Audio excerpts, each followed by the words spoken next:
Assalamualaikum warahmatullahi wabarakatuh. Bagaimana kabarnya hari ini anak-anak? Mudah-mudahan dalam keadaan sehat ya. Baik anak-anak, hari ini kita akan belajar tema 3, tokoh dan penemuan. Subtema 3, ayo menjadi penemu. Pembelajaran 1. Mari kita simak. Kita sudah mempelajari tokoh-tokoh dunia dengan penemuannya. Lalu, sikap-sikap seperti apakah yang harus dimiliki untuk menjadi seorang penemu? Ayo kita belajar dari Pak Habibie. Kita baca dulu teks biografi tentang perjalanan hidup Bapak Habibie.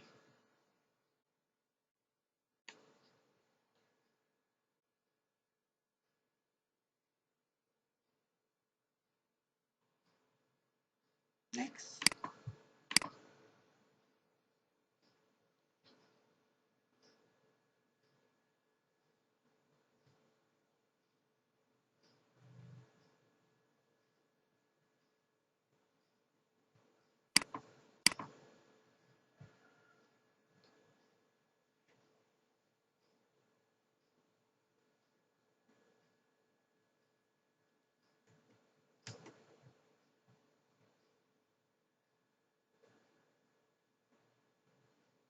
Ya, setelah membaca biografi tentang Pak Habibie, mari kita jawab pertanyaan berikut. Apa topik masalah dari teks tersebut? Apakah teks tersebut adalah jenis teks eksplanasi ilmiah? Jelaskan dan beri contoh. Apa pesan yang ingin disampaikan penulis melalui teks tersebut? Kita simak jawabannya bersama-sama. Yang pertama, disiplin dan kerja keras awal dari sebuah inovasi yang cemerlang, dicontohkan oleh Profesor Dr. Ing. Baharudin Yusuf Habibie. Apakah teks tersebut termasuk teks eksplanasi ilmiah? Tidak, karena karangan yang tidak berdasarkan rekaan atau khayalan pengarang, tetapi berisi hal-hal yang berupa informasi faktual atau kenyataan atau berdasarkan pengamatan pengarang. Teks ilmiah sederhana disebut juga karangan semi ilmiah. Yang termasuk karangan semi ilmiah ialah artikel, tajuk rencana, opini, feature, biografi, tips, reportase, jurnalisme baru, iklan, dan pidato. Pesan yang ini disampaikan penulis adalah supaya membaca memiliki semangat tinggi pada ilmu pengetahuan bidang teknologi. Kita cermati kembali teks eksplanasi pensil si kecil yang amat penting pada pembelajaran sebelumnya. Perhatikan kata bercetak miring yang terdapat pada teks tersebut. Diskusikan pertanyaan berikut bersama teman atau bersama ayah dan ibumu di rumah.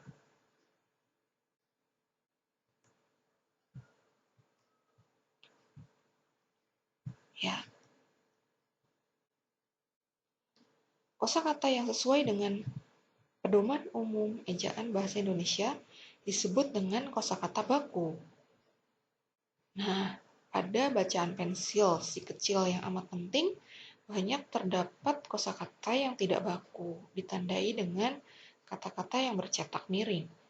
Sebelumnya kita pelajari dulu apa itu kosakata baku. Kosakata baku adalah kosakata yang penulisannya telah sesuai dengan Pedoman Umum Ejaan Bahasa Indonesia atau PUEBI.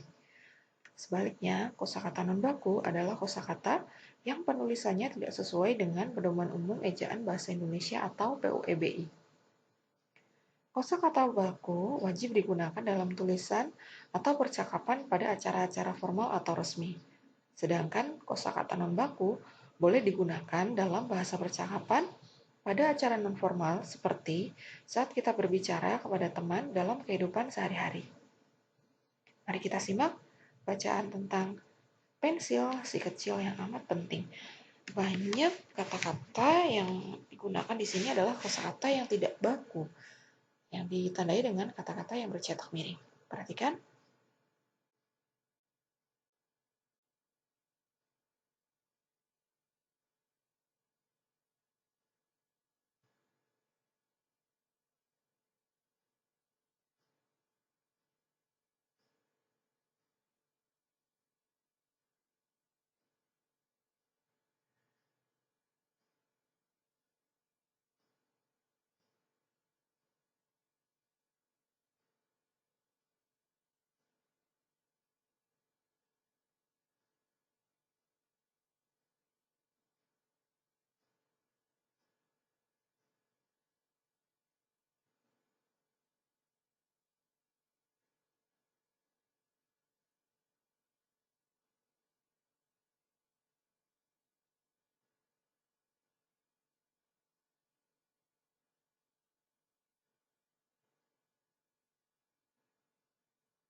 Ya, itulah kata-kata yang bercetak miring, yang merupakan kosakata tidak baku. Bagaimana seharusnya penggunaan kata-kata tersebut jika menggunakan kosakata baku?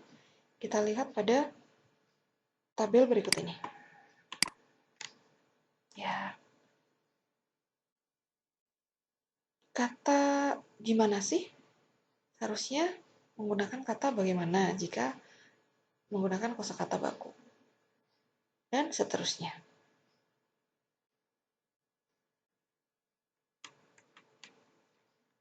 Habibie dengan penemuannya telah memberikan manfaat yang cukup besar terhadap dunia transportasi, khususnya pada transportasi udara. Bagaimana pengaruh alat transportasi terhadap kehidupan masyarakat Indonesia? Amati proses distribusi dalam kegiatan ekonomi berikut. Pertama, dari pabrik, hasil produksi didistribusikan melalui udara, itu dengan pesawat, atau melalui darat dengan menggunakan truk kargo.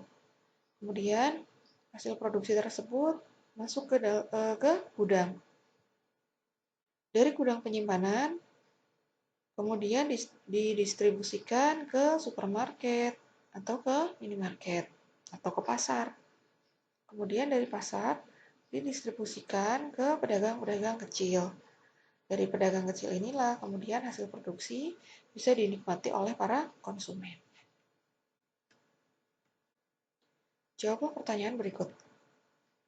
Bagaimana pengaruh alat transportasi modern terhadap penyebaran barang-barang hasil produksi pertanian, perikanan, dan industri? Berikan beberapa contohnya.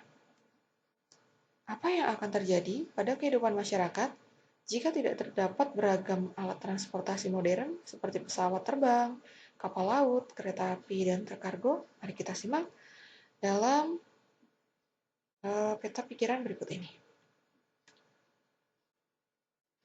Nah, contoh beragam hasil produksi ada bahan makanan, perangkat elektronik, pakaian, obat-obatan, bahan bangunan, dan kendaraan.